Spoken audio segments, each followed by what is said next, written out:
We're on to Cincinnati. So, do you think this drama is going to impact Jalen Hurts on Sunday? It's going to impact him, but in a positive way, not in a negative way at all. You must be looking at my notes. He's going to keep doing the same things he's always been doing. They've dialed up plays for A.J. Brown to get the football. He just wasn't comfortable pulling the trigger in them moments at that time. Mm-hmm. I think that changes, though, against Pittsburgh. They got to get A.J. the ball, get him early and often, involve him in the offense. Don't change your game plan. Don't change that, but just make sure that you're involving him so now everybody can get involved. And he will be willing to do a lot of the dirty work, all those sort of things, because you don't want to see him not necessarily pouting, but distracted when things don't go the way that he envisioned them to go. Mm-hmm. Because what happens to wide receivers, and Paul probably experienced this in basketball throughout the course of a week getting ready for a game, is the game plan you look at. You see the game plan on Tuesday night, Wednesday morning when you come in. And you know when you're supposed to get the football. You know all of those sort of things. And you practice it, and they dialing plays up and practice for you to get the ball. Then you get in the game, and it's like, man, what the hell are y'all doing? And now that psychologically messes with you. So you don't want that to happen. You want both of these players at their best because Pittsburgh is going to be a tough out. You know, Russell Wilson's undefeated against the Steelers no matter when he's played them. I mean, against Philadelphia, in Philadelphia, undefeated. You think it's going to impact Jalen Hurts? Yeah, I'm with Key on this in a positive way. Sometimes you need some little adversity, because at the end of the day, we look at it, they're rolling. They're rolling. They got 9 wins in a row. They brothers. They done been in the trenches. They hashed it out. And I truly believe, I guarantee you this, Jalen Hurts is not going to throw for 108 yards come this weekend. No, I guarantee you that. I don't think so either. you know what I'm saying? I think, you go through things as athletes. You're around each other all the time, each other every day. And then when things don't go your way. See, but this is the thing I want to say about A.J. Brown, and I've been on teams to where, hey, you guys are winning. Some of us can win, but are you willing to do it at the sacrifice of what you bring to the team? Or do you want to win at your expense? It's different ways to win. Like, you have to be happy. Like, look, if things don't go your way and you guys are winning, end of the day, what is this all about? Winning the game. But you want to do it your way. And sometimes your way is not the way.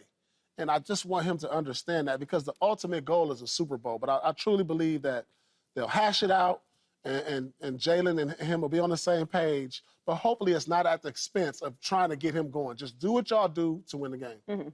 I think the drama will absolutely impact the game, and therefore Jalen Hurts, because they are going to try and get A.J. Brown the ball more. They're going to try and get it to him early. They have to. It's too loud. It's too much conversation.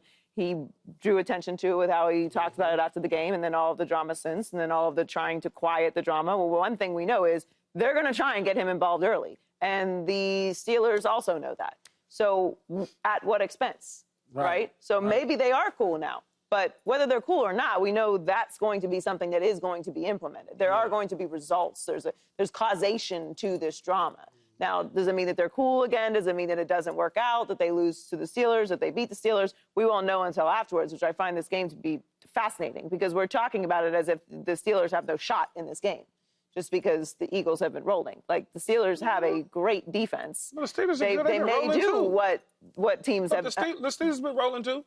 They just been rolling in a different way. But I think, because Pickens is out, and there's this assumption that the Steelers are a little bit wounded right now, which, offensively they are, but that hasn't always mattered. They've won games by only kicking field goals this year as well. So I really do find this game to be fascinating, because we know that the offense and the passing offense specifically is something that they've wanted to work on. Yeah. This is all happens.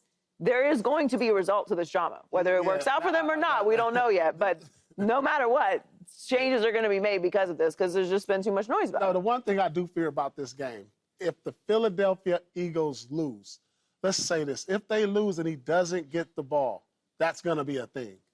If they lose and he has a big game, that's going to be a thing. Yeah. So they can't lose this game. No. No matter what, they got to get out of here with win a dub. this game. 100%. Another big game this weekend. The Bills travel to Detroit to take on the Lions. They have the second best odds to win the AFC. You know, the only team that beat the Chiefs this season, while the Lions have the best odds to win the NFC. So this is a huge matchup. Obviously, the Bills lost last week to the Rams in a shootout, so they're trying to avoid losing 2 games in a row. Is this matchup a Super Bowl preview, though, Paul? I'm a prisoner at the moment, and, you know, they just lost to the San Francisco 49ers, the Bills did. And you know what? I've been saying the Chiefs are lucky. The Chiefs are lucky. The Chiefs are the Chiefs. They lost to the Rams. The Rams. I mean, the Rams. Rams. Yeah. The Bills lost to the Rams. And I'm like, you know, I still believe the Chiefs are going to be in the Super Bowl in the AFC. You know, on the other side, do I believe the Lions? I think the Lions get there if they hold home court advantage. If they hold home field advantage, I think the Lions will be there. But if the Bills win this game at Detroit, it's going to be a different conversation come next week. Yeah, I don't think this is a Super Bowl preview, but on one side, and that's Detroit. Mm-hmm. I don't believe that Buffalo. Look. I mean, they're the only team that beat the Chiefs, though. Yeah, that's all cool. If Buffalo wins this, will you still feel that way? That I still feel like Buffalo can come out of the AFC. Mm-hmm. I think they can. I think they could come out of the AFC.